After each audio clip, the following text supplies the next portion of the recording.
Back when I lived in the rural Midwest about 10 years ago, I lived in a house right off of the highway. My house was right between one town and another, almost right on the county line. Our house had a big circle driveway. If you drove in the driveway, you would be going straight towards our barn. If you curved right, you could pull into our garage. If you went past the garage, you can circle around in front of the house and pull back out to where you started. Our house had two large double doors in the front, which we rarely used. We always used the door that was inside the garage. One night, it was very late and my doorbell rang. My husband, my 3-year-old daughter, and I were all asleep. It woke me up, and I thought maybe I was dreaming. It rang again. I woke my husband up. He thought I was hearing things until it rang again. It was very dark outside, but we have a dusk till dawn light, so most of the driveway is pretty lit up. Unfortunately, you can't really see the front doors unless you open the door and look out. You can open just one at a time, or you can open them both by using two latch-like things that are in the top and the bottom of one of the doors. My husband gets up and I follow him. He decides he is going to open the door. I want to call the cops, but because we live on the county line, we know it's going to be a while before they can get there. He opens the door to a girl, maybe early 20s. She looks normal, except for the fact that she's standing at my door in the middle of the night. I look past her, and her car is pulled into my driveway just off of the road, not up to the house, not around the circle. She says she needs to use the phone. She says her car battery died or something. She's not sure, but she can't get it to start. I told my husband no fucking way. This is how horror movies start, and we offer to call the cops, which would be the county sheriff. She asks over and over, but I am not letting her in. We tell her we will call and she kind of stomps off. We watch her walk back to the car, maybe 50 feet away. I can see her car, I can see her. I call the cops. They say they will be there as soon as they can, about 15 minutes. They don't sound very concerned, and at this point, I'm not really either. I mean, it's just a girl. She probably does have a dead battery. She opens the trunk, no lights come on. She rummages around in the trunk. Then the driver's side door opens. Out steps a guy. Then the back passenger door opens. Out steps one more guy. They all rummage around the trunk, no lights on.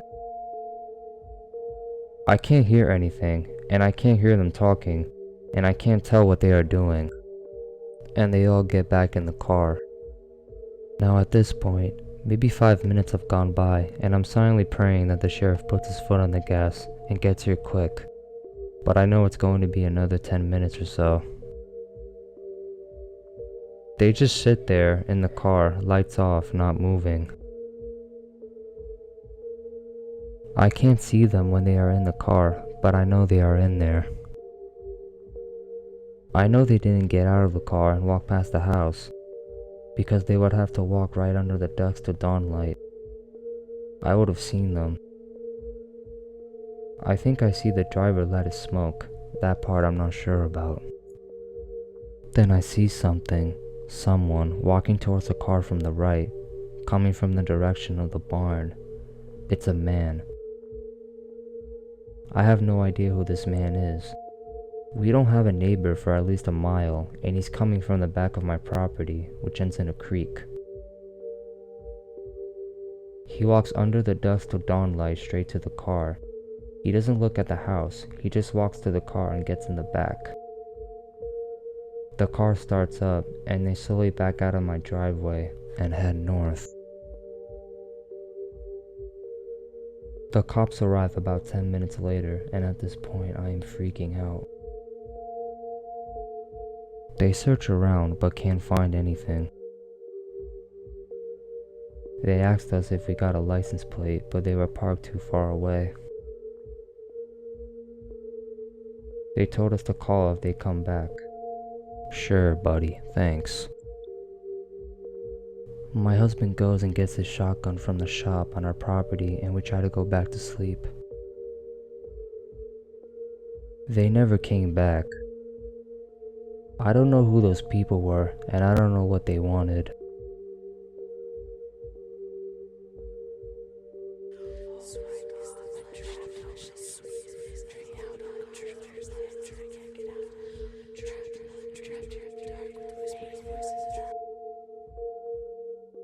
This happened last week, and while she didn't seem malicious, the things she said was creepy. I was going home from university, and to get home, I have to use the train. As I got on, a lot of the seats were occupied. In my country, the seats are put in a way so that 4 people can talk and sit in front of each other, and they are kinda close, perfect for talking, even with strangers, sadly. I see that there is a free space in front of this girl who is 1 or 2 years younger than me, but you can never know. I go there and I ask her if I can sit down. Of course, she replied, and looked at me in a strange, intense way. I pulled out my phone to distract myself from her. She also had a chocolate in her hand, and that's gonna be important for later. She asked me, "Where do you live?" And I was like, "Why do you have to know?" So she asked me when I'm gonna get off the train. I told her the place, and she told me that she's getting off the next one. She started singing and then said, "Oh, sometimes I sing. I'm a silly girl," then did it again. Whenever she said something, she looked at me like she was waiting a response, so I replied, "It's okay to be silly," because I just didn't want to talk to her. Then she told me that, "You're pretty," and when I asked, "What?" she asked if she's pretty. Then she asked if she had chocolate on her face. She did. I also got the chocolate in her offered to me, but I declined. She also told me about her piercing that came off, and she put it on in the middle of the train.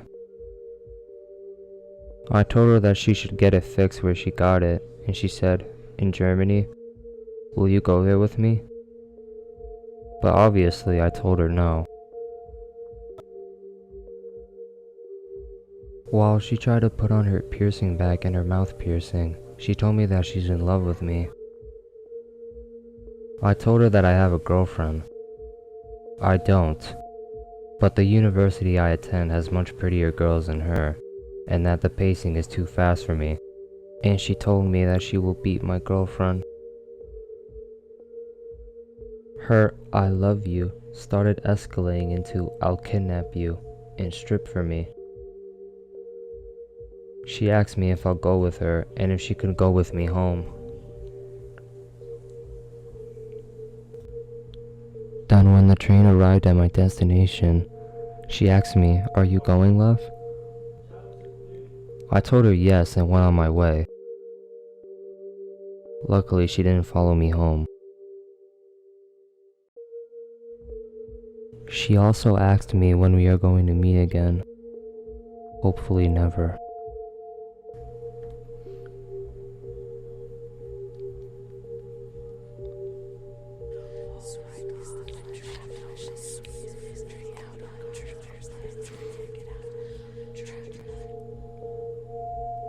So this happened last winter.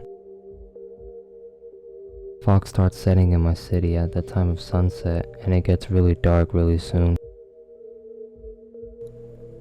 Now, my university has a policy of not interfering in anything that happens outside, even if it's right outside the gate in front of the guards.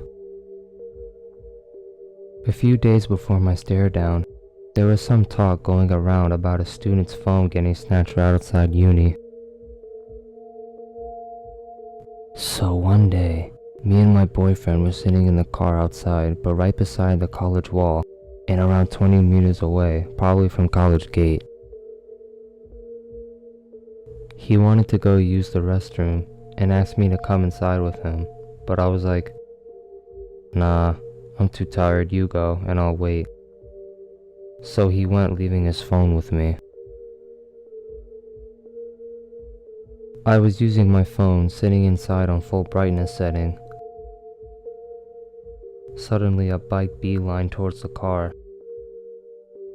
The two men sitting on it had those ski masks on and started tapping the car window on driver's side with a gun.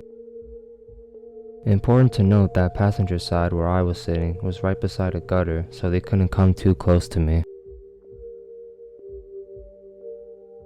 They backed off and again came forward, tapping the window, looking at me through the windshield, and motioning me to roll down the window.